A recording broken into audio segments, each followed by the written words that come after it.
নমস্কাৰ বন্ধু বান্ধৱীসকল আজি অন্য এটা ভিডিঅ'লৈ আপোনালোকক স্বাগতম জনাইছোঁ আজি এনে এখন ঘৰলৈ লৈ আহিছোঁ যিখন ঘৰে গাহৰি পালনৰ জৰিয়তে স্বাৱলম্বী হোৱাৰ প্ৰয়াস কৰে মই আহিছোঁ নিকাচি অঞ্চলৰ দিহিৰা গাঁও এখনত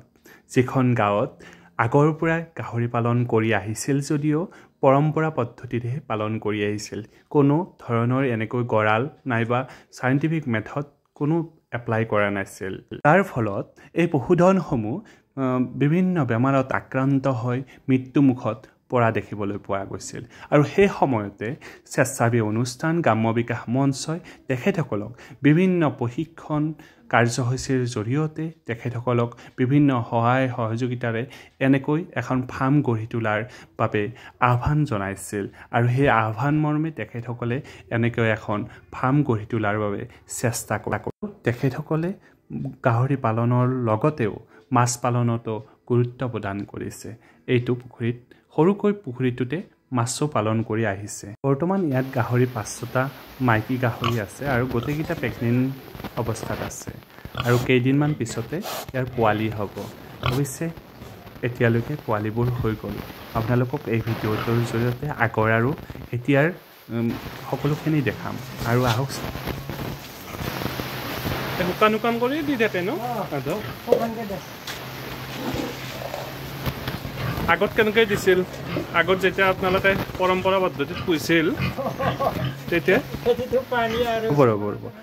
ৰেকৰ্ডিং কৰোঁতে ভইচটো ভাল হোৱা নাছিল জানহক মই কৈ দিছোঁ এই গাহৰিবোৰ আগতে এনেকৈ গড়ালত ৰখা নাছিল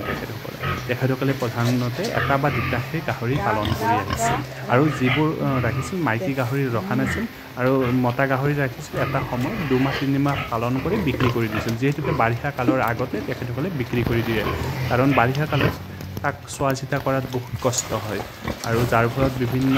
বেমাৰতো আক্ৰান্ত হয় সেইটো সময়ত যিহেতুকে মুকলি ঠাইত ৰাখিছিল একেবাৰে লেতেৰা ঠাইত ৰাখি এনেকৈ গড়ালত ৰাখে আৰু এই দুদিনমানৰ পৰা 5টা গাহৰিয়ে এনেকৈ পোৱালি জন্ম দিছে দেখিছেনে ইমান মৰম লগা পোৱালিকেইটা আৰু কোনোবাটোৰ 14টা হৈছে কোনোবা এটাৰ 10টা হৈছে কোনোবা এটাৰ 7টা হৈছে এনেকৈ তেওঁলোকৰ পোৱালি জন্ম দিছে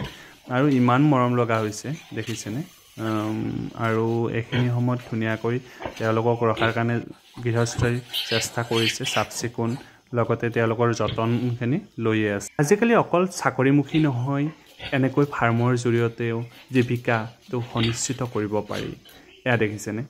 এই গাহৰি 5টাৰ মুঠ 53টা পোৱালি হৈছে আৰু বিশেষ কাৰণত 3টা পোৱালি মৃত্যু হৈছে ইয়াৰ লগতে এতিয়া বৰ্তমান 50টা পোৱালি এনেকৈ আছে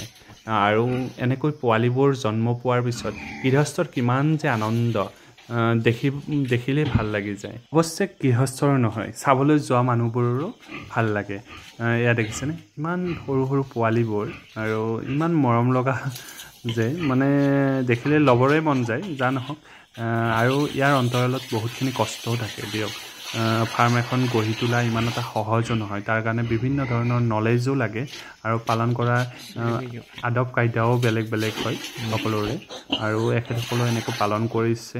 আৰু আশা ৰাখিছোঁ এনেকৈ ভাল হৈ আগবাঢ়ি যাক তেখেতসকল আৰু যিটো অনুষ্ঠানে তেখেতসকলে আগবঢ়াই নিছে সঁচাকৈ মহৎ কাম কৰিছে এনেকৈ এটা জীৱিকা দিছে সঁচাকৈ এই চেগতে ফাৰ্মাৰজনকো মোৰ ফালৰ পৰাই ধন্যবাদ জ্ঞাপন কৰিছোঁ আৰু তেখেতে বিভিন্ন কামৰ লগত জড়িত আৰু এনেকৈ আগবাঢ়ি যাক মোৰ ফালৰ পৰা শুভকামনা থাকিল আৰু আগলৈও